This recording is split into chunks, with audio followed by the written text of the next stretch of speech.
नमस्ते, जय हिंद दोस्तों। मैं हूं अथर्व, आपका भाई चाइना ग्वांगझोउ से बात कर रहा हूं। और मैंने काफी सारे लोगों के सवाल देखे हैं जो कि अराउंड कैंटोन फेयर है। काफी सारे लोगों ने मेरे को पूछा है कि यार हमें दुनिया का सबसे बड़ा इंपोर्ट एक्सपोर्ट का एग्जीबिशन कैंटोन फेयर अटेंड करना है, क्योंकि आपने अभी तक जितने भी made in China products Bharat में देखे हैं वो तो बस एक टिप ऑफ द आइसबर्ग हैं। वो सारे फैक्ट्रीज, उनके सप्लायर्स और उनके जैसे हजारों और सप्लायर्स आपको एक ही छत के नीचे कैंटोन फेयर में मिल जाएंगे। तो अगर आप सोच रहे हो कि आपका जो करंट बिजनेस है उसको एक्सपैंड करने का, उसके लिए और सप्लायर्स ढूंढने का, या फिर आपका कोई बैकग्राउंड नहीं है आपको पर एक बिजनेस स्टार्ट करना है, तो कैंटोन फेयर आपके लिए है। और ये वीडियो आपको जीरो से हीरो तक ले जाएगा। अगर आपके कोई बैकग्राउंड नहीं है चाइना का, कैंटोन फेयर का आपको कुछ नहीं पता, तो कोई घबराने की बात नहीं है, क्योंकि आज इस वीडियो में मैं आपको जीरो से स्टार्ट करके आपको स्टेप बाय स्टेप हर एक चीज बताऊंगा जो आपको तैयार कर देगा यहां ग्वांगझोउ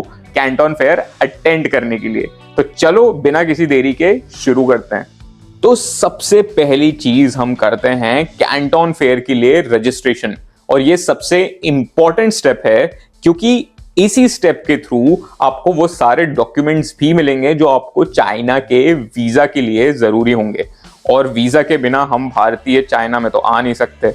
और उसके साथ साथ एक एक चीज जो भी हमको लगेगी, हम चलो उसके बारे में एक एक करके बात करते हैं।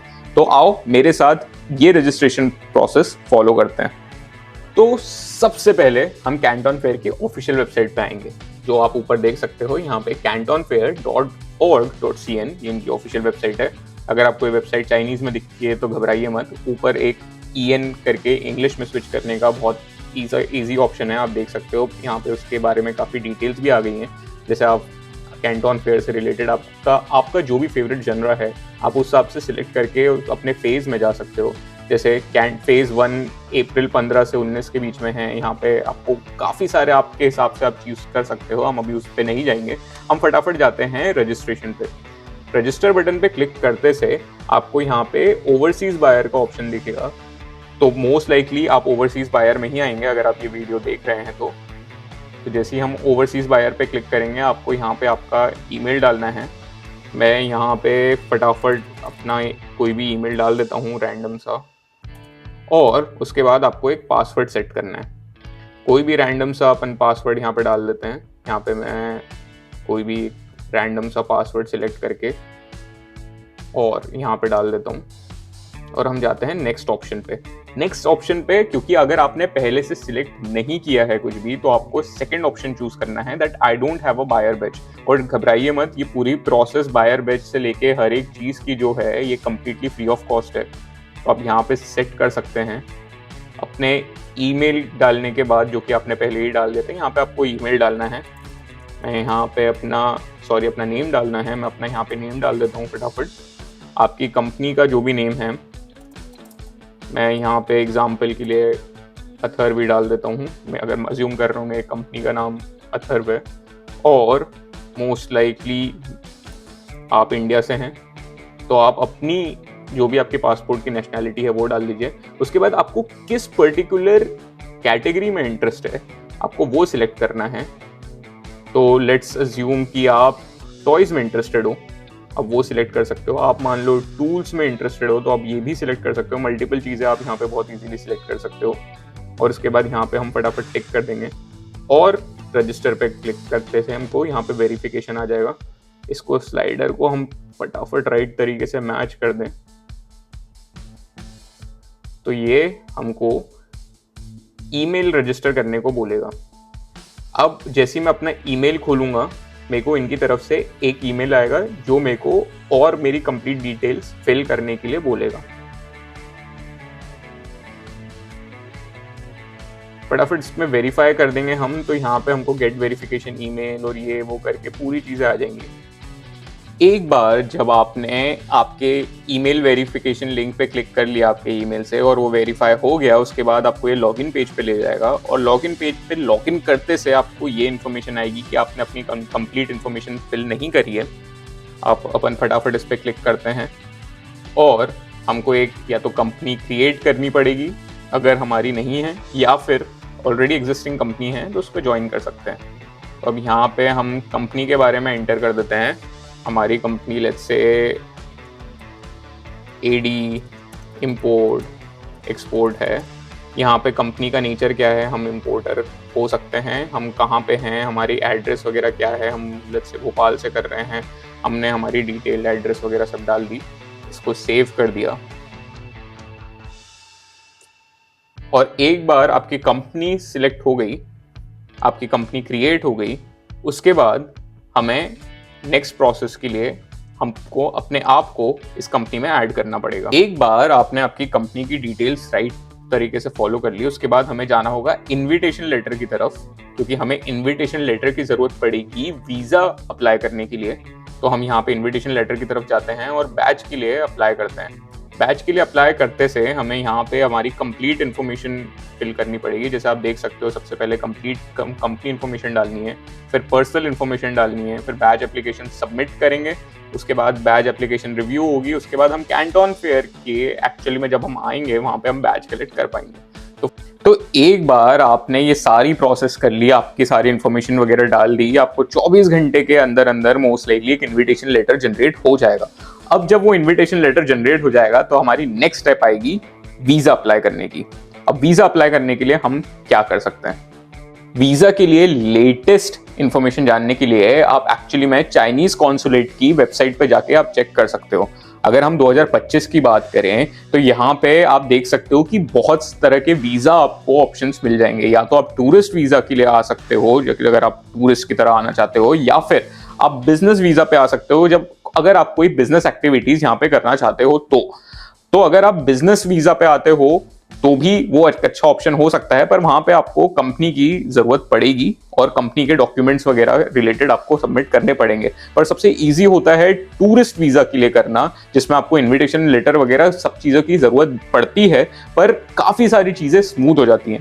और अगर मैं इनकी एक्चुअली मैं चाइनीज कॉन्सुलेट पे जाके देखूं तो इन लोगों ने 2025 के एंड तक फिंगरप्रिंट या बायोमेट्रिक डेटा कलेक्शन करने की सुविधा हटा दी है। मतलब एक्चुअली में आपको चाइनीज कॉन्सुलेट पे जाके अपने बायोमेट्रिक्स वगैरह सबमिट नहीं करने पड़ेंगे, तो एक हैसल कम हो जाएगी। वरना पहले वीजा अप्लाई करने से पहले आपको दिल्ली या मुंबई, उनके जो भी आप सेंटर आपके रीजन में लगता है वहां पे जाके आपको अप्लाई करना पड़ता फिजिकली प्रेजेंट होके, और उसके बाद जाके कुछ दिन बाद ये वीजा इशू होता और फिर बाद में आप जा पाते, तो बहुत हैसल हो जाती। पर अभी थोड़ी टूरिस्ट एक्टिविटीज बढ़ाने के लिए चाइनीज गवर्नमेंट ने ये सब चीजें हटा दी हैं। तो अगर आप 2025 में देख रहे हो तो it's a very good time, या तो आप अप्रैल वाला या अक्टूबर वाला कैंटन फेयर बहुत इजीली अटेंड कर पाओगे। हम एक्सपेंसेस वगैरह की भी बात करेंगे इसके एंड में, पर ये सब चीजें आपको ध्यान में रखनी पड़ेंगी। और कुछ चीजें की बात आपको जरूर ध्यान में रखनी पड़ेगी, जैसे अगर आपका जो पासपोर्ट है आप इंश्योर करो कि उसमें सफिशिएंट वैलिडिटी है। अगर उसमें 6 महीने या उससे कम की वैलिडिटी है तो भाई भूल जाओ, वो रिजेक्ट ही होना है आपका वीजा। तो ये सब चीजें आपके डॉक्यूमेंटेशन, स्पेशली आपके डॉक्यूमेंटेशन पे जो नाम है वो letter to letter and space to space एकदम राइट होना चाहिए। अगर आपका नाम है आशुतोष कुमार सिंह तो आप इंश्योर करो कि आपके सभी डॉक्यूमेंट्स पे ये कंप्लीट नेम हो। ऐसा ना हो कि किसी में कुमार नहीं है, किसी में ये नहीं है। तो प्रॉपर नेम आपका होना बहुत जरूरी है चाइना के वीजा के लिए। तो ये हो गई वीजा की बातें। और एक बहुत इंपॉर्टेंट बात, अगर आप वीजा के लिए अप्लाई कर रहे हो तो उसके लिए आपको फ्लाइट इंफॉर्मेशन आपकी टू एंड फ्रो की दिखानी पड़ेगी। तो ऐसा नहीं है कि आप वीजा वगैरह अप्लाई कर दो उसके बाद फ्लाइट्स बुक करो, आपको एक्चुअली में फ्लाइट्स वगैरह सब पहले से ही बुक करानी पड़ेंगी। और उसके साथ साथ आपको बुक कराना पड़ेगा आपका होटल का एकोमोडेशन। ये सब चीजें वो इंश्योर करते हैं कि आप अगर कंट्री में आ रहे हो तो आप वापस भी जा रहे हो, ऐसा नहीं कि वहीं रह गए। तो आपको टू एंड फ्रो की फ्लाइट टिकट्स दिखानी पड़ती है। और दूसरी चीज, आप जब वहां पे आ रहे हो तो आप वहां पे कोई रहने का ठिकाना है भी आपका कि बस कहीं सड़क पे सो लिए, ये सब वो चीजें नहीं चाहते और यहाँ पे अलाउड भी नहीं है। तो इसीलिए आपको यहाँ पे प्रॉपर आपके अच्छे से होटल्स वगैरह की प्रॉपर बुकिंग्स वगैरह दिखानी पड़ेंगी। होटल बुकिंग कराते हुए आप यहाँ की trip.com को आप यूज कर सकते हो, जहाँ पे चाइना के काफी सारे अच्छे अच्छे होटल्स वगैरह लिस्टेड हैं, और चाइनीज लोग भी इनका जो चाइनीज वर्जन है trip.com का वो ही यूज करते हैं। तो आप वो इंश्योर कर सकते हो वो यूज करके कि आपको किस तरह का होटल बुक करना है। आप अच्छे से अच्छा होटल बुक करो, क्योंकि उसके मल्टीपल आपको फायदे मिलेंगे पूरे ट्रिप के दौरान। फॉर एग्जाम्पल, काफी जो अच्छे होटल्स हैं उनको परमिशन है यहाँ पे फॉरेनर्स को रुकाने की। तो अगर आपने बहुत सस्ता कोई सा होटल बुक कर लिया और बाद में पता चला कि वो फॉरेनर अलाउ ही नहीं कर रहा, तो आपके बहुत दिक्कत हो जाएगी, आपके वीजा और आपके हर चीज में आपके पैसे भी वेस्ट होंगे, आपके टाइम भी वेस्ट होगा, और कोई मतलब नहीं है करने का। तो एक डिसेंट सा होटल बुक करो। अगर आप थोड़ा अच्छा होटल भी बुक करते हो और कैंटन फेयर के समय कर रहे हो, तो आपको बहुत सारे अच्छे पर्क्स भी मिल सकते हैं। फॉर एग्जाम्पल, आप जो कैंटन फेयर के जहाँ पे होल्ड होता है वहां पे आप उसके अगर मैप पे लोकेशन देखो, तो आप उसके आसपास वाले एरिया जैसे फाचो हुआ या फिर थियनहे हुआ, ये सारे एरियाज में आप अपना होटल देख सकते हो। तो आपको ट्रैवल टाइम वगैरह बहुत कम पड़ेगा और बहुत कन्वीनियंट हो जाएगी लाइफ। अच्छे होटल्स आपको to and fro shuttle buses भी प्रोवाइड करते हैं कैंटन फेयर के लिए। तो मॉर्निंग में आपको फ्री ऑफ कॉस्ट आपको होटल से कैंटन फेयर ले जाएंगे और वहां से बैक भी ले आएंगे। तो आपका एक हैसल डेफिनेटली कम हो गया कि आपको टैक्सी बुक करना या लोकल ट्रांसपोर्ट पे स्ट्रगल करना। और अच्छे होटल्स तो एक्चुअली में एयरपोर्ट से शटल सर्विसेज भी प्रोवाइड करते हैं। तो आपको आते से आपकी लाइफ काफी इजी हो गई। आपको बस होटल में कांटेक्ट करके आपको बताना होगा, और जो भी आपकी शटल बसेस वगैरह चलती हैं उसके थ्रू आप वापस आ सकते हो। तो ट्रस्ट मी, एक अच्छा होटल बुक करना आपकी पूरी जर्नी बहुत स्मूथ कर देगा। आपने ये सब चीजें कर ली, आपने होटल वगैरह बुक कर लिया, फ्लाइट्स वगैरह बुक कर लिया ग्वांगझो तक के आने के लिए, उसके भी बहुत सारे ऑप्शन हैं, आप एक बार एक्सप्लोर कर सकते हो। और आपने वीजा अप्लाई कर दिया, और अगर आपका एक हफ्ते बाद वीजा आ गया तो भाई मतलब समझ लो आपका हाथ ही निकल गया और पूछ रह गई, आपके सब चीजें हो गई हैं, आप ट्रैवल करने के लिए आप कंप्लीटली सेट हो। अगर आप कैंटन फेयर आ रहे हो तो कुछ चीजों का ध्यान जरूर रखना, जैसे आप आपके सबसे कंफर्टेबल शूज पहनो, क्योंकि आपको बहुत सारा चलना पड़ेगा। तो उसके लिए मेंटली प्रिपेयर्ड रहो। आपका पावर बैंक वगैरह जरूर रखना, क्योंकि फोन का बहुत यूज आने वाला है। आप VPN और ये सारी चीजें पहले से सेट करके जाना, ताकि आपको यहाँ पे आके दिक्कत ना हो, क्योंकि यहाँ पे सेट करना बहुत मुश्किल हो जाएगा। यहाँ पे आपके व्हाट्सएप, फेसबुक, यूट्यूब कुछ नहीं चलता है। तो या तो आपको VPN सेट करके आओ, या फिर अपने साथ एक इंटरनेशनल रोमिंग वाला प्लान लेके आना, जो कि जियो के केस में जैसे 1500 का मिनिमम वो प्लान आता है, और 15 दिन के लिए आपको इंटरनेशनल रोमिंग डेटा वगैरह सब कुछ देता है। और उसके थ्रू आपको सारी जो वेबसाइट्स हैं जो आप यूज करते हो वो अनब्लॉक्ड हो जाएंगी। तो एक वो बहुत अच्छा ऑप्शन है अगर आपको VPN वगैरह के झंझट में नहीं पड़ना है तो, क्योंकि VPN काफी अनरिलायबल है यहाँ पे। और अगर आप अच्छा VPN देखना भी चाहते हो तो वो पेड होगा। फ्री में बहुत कम ऐसे ऐप्स हैं जो चलते हैं यहाँ पे। कुछ कुछ जो मैंने ट्राई करके देखा जो थोड़े बहुत चल जाते हैं, जैसे प्रोटॉन VPN वगैरह, ये सारे कभी कभार चल जाते हैं, पर कई बार दिक्कत भी आती है। अच्छे पेड VPNs की तरफ आप जाओ। पर अगर आप एक हफ्ते के लिए या शॉर्ट टर्म के लिए आ रहे हो तो बढ़िया आप एक अच्छा सा डेटा प्लान लेके आओ। आपके लिए लाइफ बहुत कन्वीनियंट हो जाएगी, काय को इस हैसल में पड़ना है। अब हम बात करते हैं कि अगर आप आना चाहते हो तो आपको खर्चा कितना आएगा, आपका बजट कितना लेके जाना होगा। अगर आप जानना चाहते हो कि कैंटन फेयर की ट्रिप का आपको टोटल खर्चा कितना आएगा, तो आप ये वाला वीडियो एक बार चेकआउट कर सकते हो। इसमें मैंने डिटेल में स्टेप बाय स्टेप हर छोटे से छोटे खर्चे और टिप्स पूरे इंक्लूड करके बता रखा है कि खर्चा कितना आएगा। तो फटाफट ये चेकआउट कर लो। और अगर आप यहाँ चेकआउट करते हो तो ये पूरी कैंटन फेयर की मेरी प्लेलिस्ट है A to Z, जो कि आपको कंप्लीटली रेडी कर देगी कैंटन फेयर के लिए। आपको क्या एक्सपेक्ट करना है, क्या करना है, हर एक चीज के लिए फटाफट चेकआउट करो यार।